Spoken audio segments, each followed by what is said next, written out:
係一鳴驚人。今日我會講關於哈利波特嘅交通工具。喺哈利波特裏邊有好多嘅交通工具，某啲呢咁就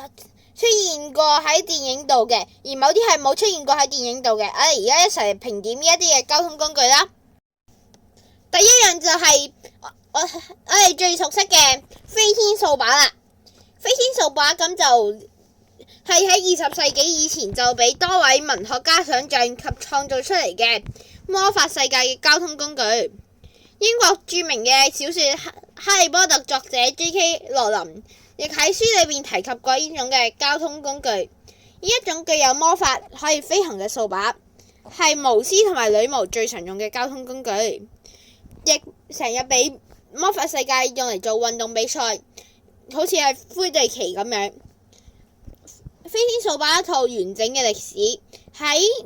哈利波特裏邊呢，咁就係有一個外傳嗰類嘅書嘅，咁就嗰個名叫做穿越歷史嘅魁地奇，裏邊咁就有提及各種各嘅魁地奇嘅掃把，佢哋咁就好似真實嘅汽車裏邊真係好多歷史嘅。哈利波特裏面書最出名嘅掃把咁就係光輪2000同埋火閃電。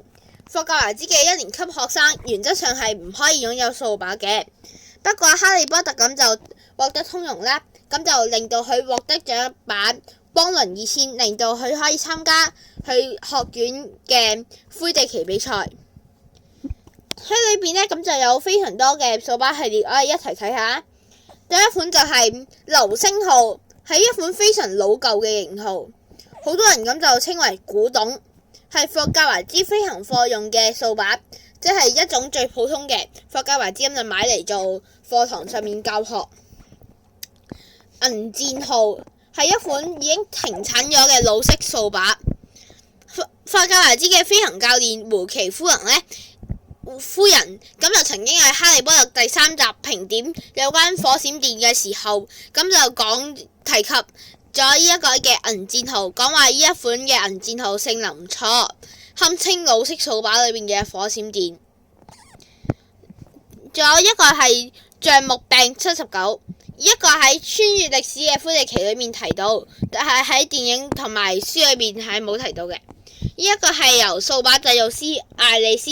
葛林史東喺1879年製造，所以亦係橡木柄79，外形極優美，配有橡木做嘅粗實把柄，專賣長途旅行設計，可以抵禦強風，但係由於過於笨重，咁就做一啲嘅魁地奇等等嘅活動呢，咁就唔係太好啦，所以呢一個慢慢就冇再流行。之後就係彗星系列，彗星系列咁就都係叫魔法世界一款出名嘅，喺書裏面亦有提及。榮恩衛斯理喺第5集之後用嘅，因為係第5集之前使用嘅掃把就係彗星260號。馬份家嘅掃把，亦即係史哥馬份啦。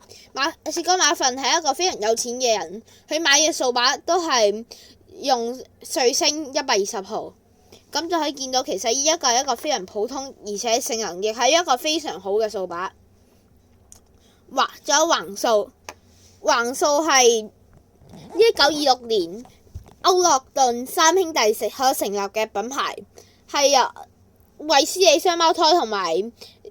喺阿茲卡班的逃犯嗰陣時，雷文克勞代表隊所使用嘅系列嚟嘅。榮恩喺第5集當上級長之後，亦使用呢一個系列，亦稱為狂風系列。之後就係光輪系列啦。光輪系列即係一個非常出名嘅光輪系列，咁就成立於1967年。哈利波特用嘅第一支掃把就係裏面嘅光輪2000。喺哈利波特2年級之後，就私人智林嘅魁地奇隊呢，咁就由馬份嘅爸爸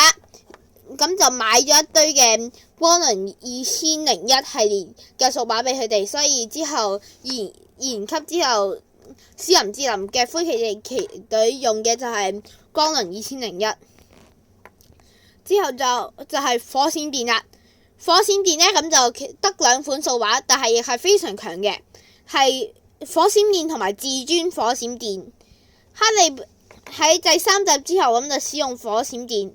火閃電亦同時係第4集魁地奇世界盃所用嘅標準比賽用掃把。之後就係呼嚕粉。呼嚕粉係一種閃光嘅粉狀物。巫師通常將嗰啲呼嚕粉擺入一啲壁爐度，咁之後講佢自己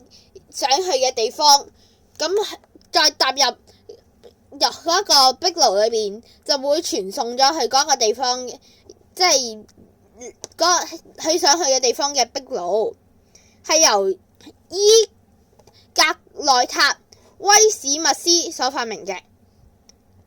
而要去第二個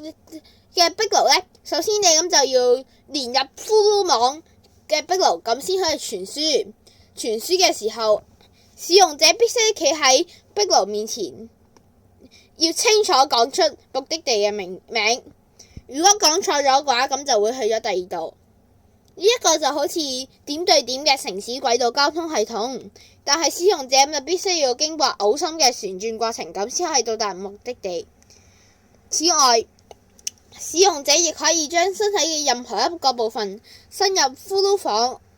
粉裏邊嘅火焰裏邊，咁就可以令到佢嘅身體局部去咗第二度去同人哋傾偈，咁就可以唔使全身都達到目的地咁樣同人交談。喺哈利波特消失的密室裏邊，衛斯理一家咁就用咗呼嚕粉到對角巷，而哈利咁就因為冇念清地名，所以咁就送咗去夜行巷。喺哈利波特與火焰杯裏邊，衛斯理咁就一家咁就係因為喺魔法部返工，所以咁就將德斯禮一家嘅壁爐臨時加入咗呼嚕網，而令到佢哋咁就傳輸去德斯禮一家，但係點知道德斯禮一家嘅壁爐咁就封死咗，差啲出唔到。同樣，天狼星布朗克亦曾經咁樣通過呢個網絡，正係伸塊面去同哈利聯繫。喺哈利波特與鳳凰社裏邊，金不利居咁就控制咗成個學校嘅呼嚕網，除咗佢辦公室嘅壁爐，所以哈利波特咁就想同天狼星傾偈嗰陣時，咁唯有被逼咁樣衝過去金不利居嗰一間辦公室，去用佢間房嘅壁爐同天狼星傾偈。今集就到此為止，拜拜。